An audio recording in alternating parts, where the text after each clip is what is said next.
Hello बच्चों, कैसे हो तुम लोग। आज हिंदी व्याकरण पाठमाला में चलो आज अलंकार अलंकार जिसका शाब्दिक अर्थ होता है आभूषण। अलंकार में आज शब्दालंकार का दूसरा रूप सलेश अलंकार से वाकिफ होते हैं और जानकारी लेते हैं कि सलेश अलंकार क्या है। तो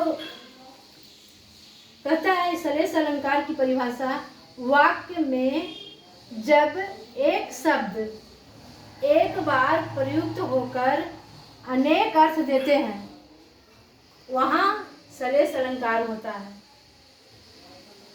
कहता है परिभाषा कि जब वाक्य में एक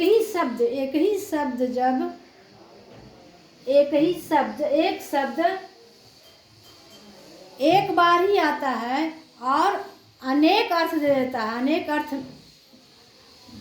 है, वहाँ उस वाक्य में सलेश अलंकार होता है।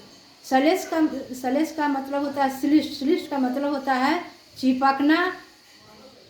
चिपकना। अब एग्जाम्पल से समझेंगे। जैसे यहाँ एग्जाम्पल है, जहाँ गांठ तहाँ रस नहीं। अब यहाँ देखिए, कहता है परिभाषा के अनुसार कि देखिए यहाँ इस वाक्य में जहाँ गांठ तहाँ रस नहीं, इस वाक्य में गांठ सिर्फ एक ही बार आया है।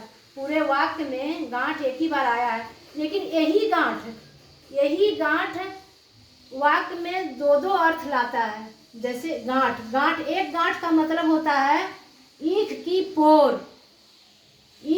पोर होता है। एक गांठ ईख सब कोई जानता है, सब कोई देखा है। ईख का जो बीचों बीच जो होता है, पोर जो होता है, जो बीच में जो रहता है गांठ बना होता है, उसको पोर कहते हैं। और वहाँ पे ईख का गांठ हो गया, और जो कि और उसके बाद एक गांठ का मतलब होता है कपट। जब दो रिश्ते में दरार जब हो जाता है, दो रिश्ता जब रहता है और वहाँ दरार उत्पन्न हो जाता है, तो वहाँ क्या हो जाता है, गांठ पड़ जाता है। मन अंदर का मन में गांठ पड़ जाता है और मनमुटाव हो जाता है। तो गांठ का दो मतलब हो गया, एक हो गया कपट, एक हो गया ईख की रस, ईख की पोर। अब इस वाक्य में रस भी आया है। रस एक रस दो अर्थ दे रहा है। एक रस का मतलब होता है मीठा और एक रस का मतलब होता है प्रेम।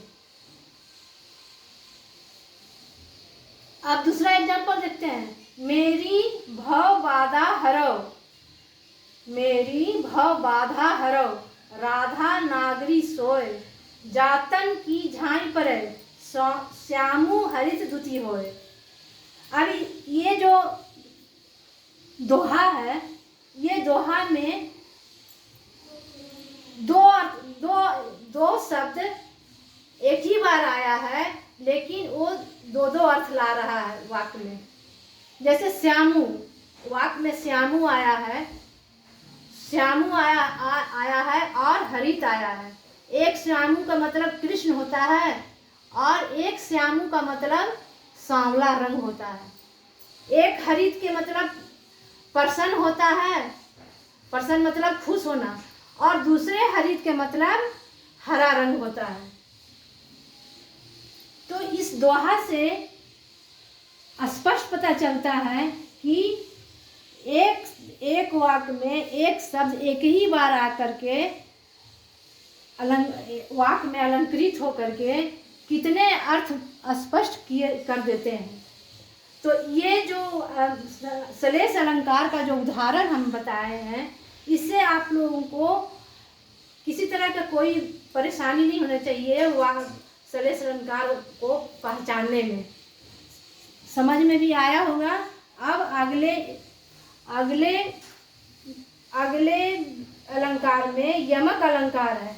यमक अलंकार को भी कुछ उदाहरणों के साथ देकर प्रयास करेंगे समझाने का। तो आज की एपिसोड यहीं पे है। अब यमक अलंकार की परिभाषा जानने के लिए वाक्य में कैसे पहचानेंगे, इंतजार करते हैं।